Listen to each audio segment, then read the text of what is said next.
World war one, जिसे हम great war भी कहते हैं, वो ह्यूमन हिस्ट्री का एक बहुत बड़ा टर्निंग पॉइंट था।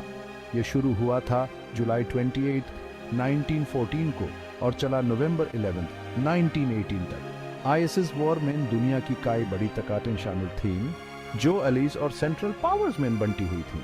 वर्ल्ड वॉर वन के पीछे कई कारण थे। नेशनलिज्म, मिलिटरिज्म, इंपीरियलिज्म और अलायंसेस, ये सभी इसमें अहम भूमिका निभाते थे। इन फैक्टर्स की वजह से यूरोप में एक तरह से टेंशन का माहौल बन गया था। और फिर आर्चड्यूक फ्रांस फर्डिनेंड की हत्या ने इस आग में घी का काम किया।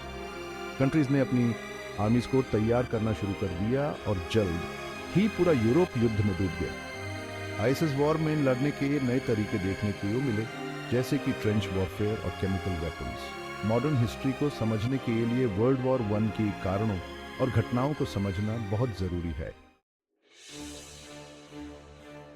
वर्ल्ड वॉर वन से पहले यूरोप अलग अलग एम्पायर्स और नेशंस का एक खेल का मैदान बन गया था, जहां हर कोई अपनी पावर दिखाना चाहता था। Germany, Austria Hungary, Britain, France और रशिया ये उस समय की बड़ी ताकतें थी। नेशनलिज्म एक बहुत बड़ी ताकत बन गया था और कई एथनिक ग्रुप्स अपनी इंडिपेंडेंस या डोमिनेंस चाहते थे। मिलिटरिज्म भी एक बहुत बड़ा कारण था और आर्म्स रेस की वजह से सभी देशों ने अपनी आर्मीज और नेवीज को बहुत बड़ा बना लिया था। इस मिलिटराइजेशन की वजह से ऐसा लग रहा था जैसे युद्ध होने ही वाला है। इंपीरियलिज्म का भी इसमें बड़ा हाथ था, क्योंकि यूरोपियन पावर्स कॉलोनीज और रिसोर्सेज के लिए आपस में लड़ रहे थे। बॉल्कन्स नेशनलिस्ट और इंपीरियलिस्ट टेंशन्स का अड्डा बन गया था। अलायंस सिस्टम ने यूरोप को दो हिस्सों में बांट दिया था, ट्रिपल इंटेंट और ट्रिपल अलायंस। यह अलायंसेस सुरक्षा के लिए बनाई गई थीं, लेकिन इनकी वजह से ऐसा माहौल बन गया जहां कोई भी छोटी सी बात बड़े युद्ध का रूप ले सकती थी। मतलब साफ था, पूरी दुनिया एक बड़े युद्ध की तरफ बाहर रही थी। ऑस्ट्रिया हंगरी के आर्चड्यूक फ्रांस फर्डिनेंड की हत्या ही वर्ल्ड वॉर वन का सबसे बड़ा कारण बनी। जून 28, 1914 को फर्डिनेंड और उनकी पत्नी सोफी सरायेवो गए हुए थे। गावरिलो प्रिंसिप, जो कि एक बॉस्नियन सर्ब नेशनलिस्ट था, ने उनकी हत्या कर दी। उसने आर्चड्यूक और उनकी पत्नी पर उस समय गोली चलाई जब वो अपनी ओपन कार में जा रहे थे। इस घटना ने पूरे यूरोप को हिलाकर रख दिया और डिप्लोमेटिक और मिलिट्री एक्शंस का एक सिलसिला सा शुरू हो गया। ऑस्ट्रिया हंगरी ने सर्बिया को बहुत ही कठोर मांगों वाला एक अल्टीमेटम भेजा। जब सर्बिया का जवाब उन्हें सही नहीं लगा तो ऑस्ट्रिया हंगरी ने युद्ध की घोषणा कर दी। रशिया ने अपनी सेना को तैयार करना शुरू कर दिया, जिसकी वजह से जर्मनी ने रशिया के खिलाफ युद्ध का ऐलान कर दिया। फिर फ्रांस और ब्रिटेन भी इस युद्ध में घसीट लिए गए। देखते ही देखते ये युद्ध और बियारैच गया और लगभग पूरे यूरोप और उसके बाहर तक फैल गया।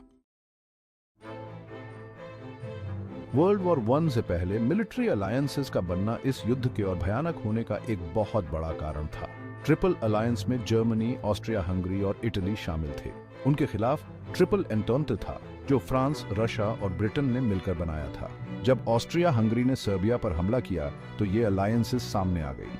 रशिया सर्बिया की मदद करने के लिए आगे आया, जिसकी वजह से जर्मनी ने रशिया पर युद्ध का ऐलान कर दिया। फ्रांस, जो रशिया के साथ अपने अलायंस की वजह से बंधा हुआ था, भी इस युद्ध में आ गया और जर्मनी ने फ्रांस पर हमला करने के लिए बेल्जियम पर कब्जा कर लिया। बेल्जियम की न्यूट्रलिटी का ये उल्लंघन देखकर ब्रिटेन भी युद्ध में कूद गया।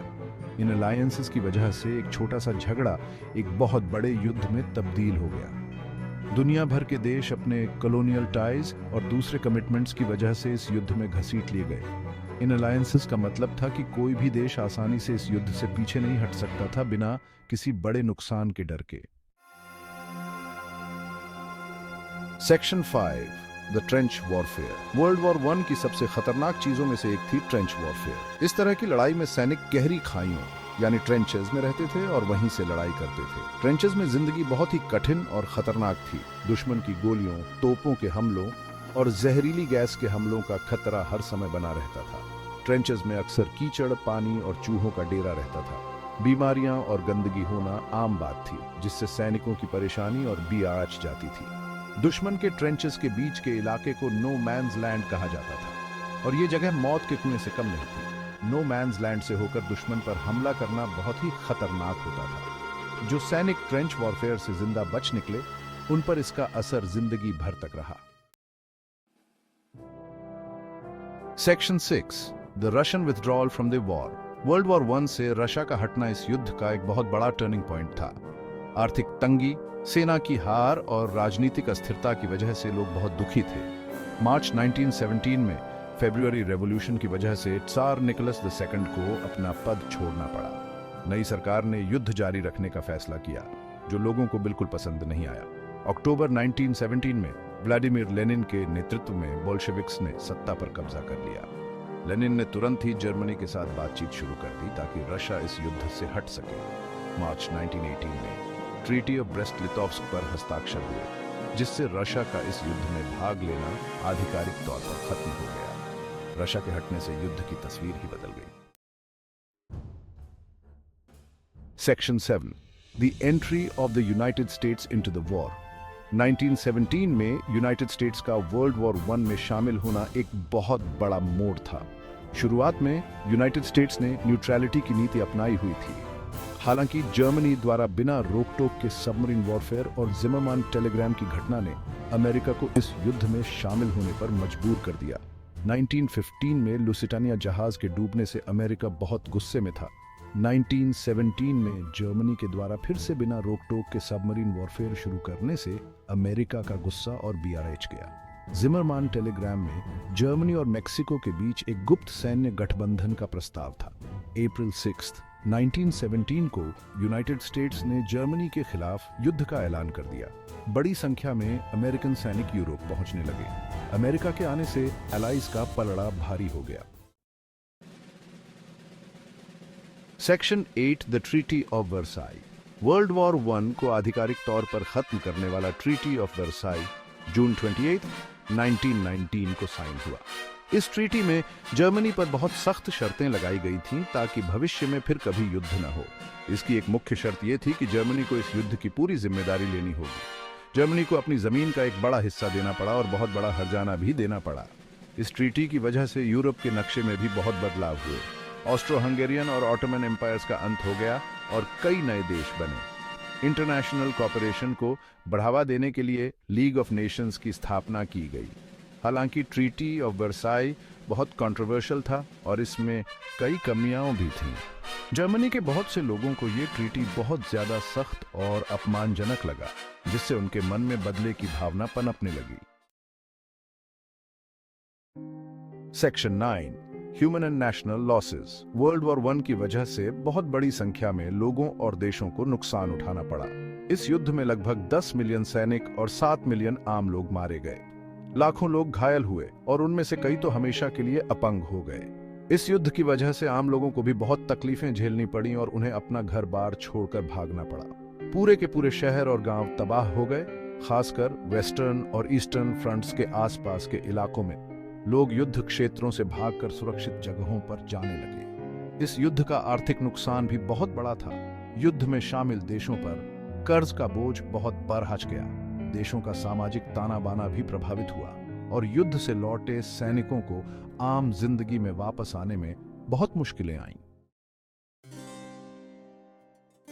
Section 10 the fall of empires. World war one की वजह से कई बड़े एम्पायर्स का पतन हुआ, जिससे दुनिया का राजनीतिक नक्शा ही बदल गया। ऑस्ट्रो हंगेरियन एम्पायर टूट गया और उसकी जगह कई नए देश बने। ऑटोमन एम्पायर का भी अंत हो गया, जिससे मॉडर्न टर्की और कई दूसरे मिडिल ईस्टर्न स्टेट्स का जन्म हुआ। काइजर विल्हेल्म II के पद छोड़ने के साथ ही जर्मन एम्पायर का भी अंत हो गया।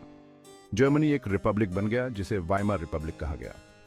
बोल्शेविक रेवोल्यूशन की वजह से रशियन एम्पायर में भी बहुत बड़े बदलाव आए। इन एम्पायर्स के पतन ने सदियों पुराने राजवंशों के अंत का संकेत दिया। दुनिया में एक नए राजनीतिक युग की शुरुआत हुई। Section 11 the new balance of power and prelude to world war 2। World war one की समाप्ति ने पावर का एक नया संतुलन बनाया और भविष्य के संघर्षों की नींव रखी। ट्रीटी ऑफ वर्साई का उद्देश्य एक और बड़े युद्ध को रोकना था, लेकिन इसके कई अनपेक्षित परिणाम हुए। जर्मनी पर थोपी गई कठोर शर्तों ने आक्रोश और आर्थिक तंगी को जन्म दिया। असंतोष के इस माहौल ने अडोल्फ हिटलर और नाजी पार्टी के उदय में योगदान दिया। लीग ऑफ नेशंस को स्थिरता बनाए रखने में संघर्ष करना पड़ा। यूनाइटेड स्टेट्स जैसी प्रमुख शक्तियों की अनुपस्थिति ने लीग के प्रभाव को कमजोर कर दिया। 1930s के ग्रेट डिप्रेशन ने राजनीतिक और आर्थिक उथल-पुथल को और बढ़ा दिया। चरमपंथी राजनीतिक आंदोलनों को बढ़ावा मिला, जो आर्थिक संकटों का समाधान निकालने का वादा करते थे। वर्ल्ड वॉर 1 के अनसुलझे मुद्दों ने वर्ल्ड वॉर 2 का मार्ग प्रशस्त किया।